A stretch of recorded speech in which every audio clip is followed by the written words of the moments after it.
Bom dia a todos. Tem alguns comentários a fazer aqui hoje na tribuna. O primeiro deles é a respeito da manifestação do 16 de março que teve aqui em São Luís. A manifestação fruto de uma teimosia e de vaidade, de fato. E manifestações como essas, elas terminam enfraquecendo o movimento. Por quê? Porque elas são fruto da cabeça de uma pessoa, duas pessoas, e não das lideranças do grupo. O presidente Bolsonaro, desde o início, ele disse: não quero fazer manifestação fora do Rio. Talvez São Paulo não consiga controlar, mas quero tomar de conta da manifestação no Rio. Para quê? Para ter a possibilidade de controlar a manifestação no sentido de não haver excessos. Porque excessos, nesse momento, é tudo aquilo que a gente não precisa. Nós não precisamos de excesso nesse momento. Por quê? Porque nós já vivemos um momento de perseguição ao Bolsonaro e a todos que acompanham o Bolsonaro politicamente. Infelizmente, o Brasil se transformou nisso aí. Nós estamos às vésperas de um julgamento em que um ex-presidente vai ser julgado pelo STF, que muda o regulamento conforme o humor do dia. E, claro, tem um monte de pessoas que não têm prerrogativa de foro e que também estão sendo julgadas à semelhança das pessoas que clamam por anistia por conta dos atos de 8 de janeiro. Então, lamentavelmente, aconteceu a manifestação por teimosia. Tiveram pessoas que marcaram manifestação e foram para o Rio de Janeiro. E assim não tem sentido algum. Mostra uma incoerência muito grande. Enfim, vamos lá. O que está acontecendo também aqui no Maranhão, do ponto de vista da segurança pública, é caótica, viu, Cláudio? E, claro, isso gera insegurança até para o empresariado. Vou te dar um exemplo. A cidade de Bacuri, uma cidade pequena, do nosso litoral. Cidade de Bacuri hoje é dominada pelo Comando Vermelho.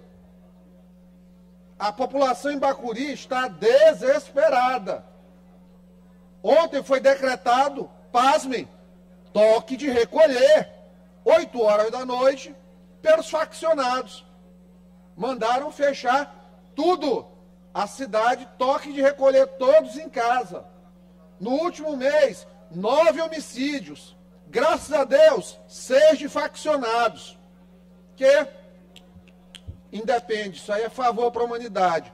Mas 3 pessoas, como o seu Ediel, taxista, pessoas que trabalham, lutadores, pessoas honestas, que perderam suas vidas por conta de quê? Da criminalidade.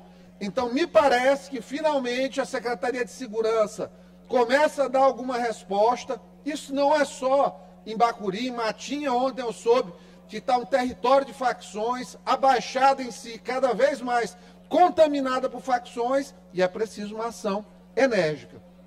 Falando em Baixada, registrar ontem também e agradecer a confiança da população, a presença dos colegas deputados Júlio e Cláudio Cunha, na reunião na Cinfra, onde ficou pactuado com a população que vai ser intensificada a obra, vai ser feito um recapeamento na MA 014 de maneira adequada, enquanto, claro, se trabalha para fazer, de fato, o pavimento estruturado, que é muito mais caro e que é a solução definitiva para o problema. Mas uma boa resposta da Cinfra, finalmente, em relação à MA 014.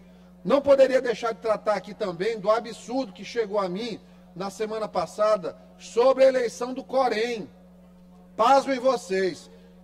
Deputado Fernando, a eleição do Corém do Maranhão foi feita e venceu uma chapa que teve 37 certidões falsas dentro do processo de inscrição, que falsificou certidões tanto da Justiça Federal quanto da Justiça Estadual. E, lamentavelmente, a gente não entende por que, até o momento, tendo em vista que a Justiça Federal assinou, atestando a não veracidade das certidões, o corregedor Zé Luiz, à época, atestou também certidões falsas, e a Justiça, até o momento, não afastou essa diretoria eleita de forma completamente fraudulenta.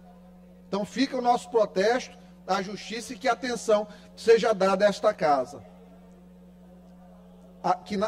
e que a atenção, na verdade, seja dada a esta causa. Só para finalizar aqui, meu presidente, não poderia deixar de expressar a minha tristeza em saber o quão, olha, nós estamos lascados nesse país. Não tem mais segurança de nada. Tá chegando ao ponto realmente assim de fugir para as montanhas, talvez seja necessário.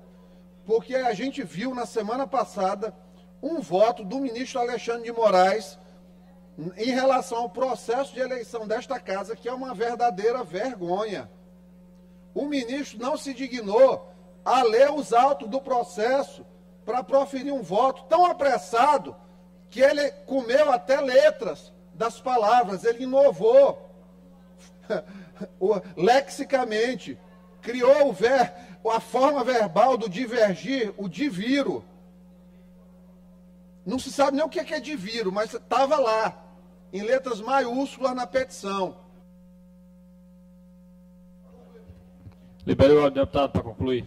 Estava em letras maiúsculas no despacho do voto, eu diviro, da ministra Carmen Lúcia. Criou um tal de princípio de anualidade, ele criou um tal de princípio de anualidade eleitoral, como se nós aqui, Casa Legislativa, estivéssemos submetidos ao Código Eleitoral. Nós não estamos. Para tentar fazer com que a regra, que foi a regra adotada desde 1991, fosse aí, tivesse área de ter sido alterada em cima da hora. Não foi.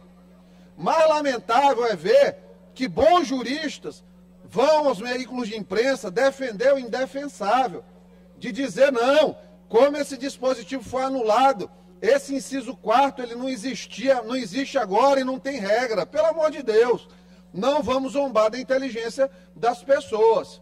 E para finalizar, em relação a essa situação do ICMS, que o deputado Fernando trouxe aqui à tribuna, a gente tem conversado com o secretário Marcelos, ele amanhã já deve estar de volta às funções, que teve necessidade de uma breve licença, e voltar já com esses números de arrecadação em relação a essa situação do ICMS da cesta básica. Lembrando que é preciso, viu, aproveitar que o Cláudio está aqui, Azevedo, que é um grande representante do empresariado, de uma pactuação também com a classe empresarial, no sentido de que, se houver eventualmente redução desse ICMS, para que ele seja repassado, Cláudio, também ao consumidor. Porque às vezes a gente sabe que o empresário se coloca numa posição de estar trabalhando sob muita pressão de custos. E aí pequenas reduções como essa, que o ICMS da cesta básica aqui já no máximo 8%, então termina que às vezes o empresário tenta para fazer um pouco de caixa, capital de giro, a gente entende isso aí,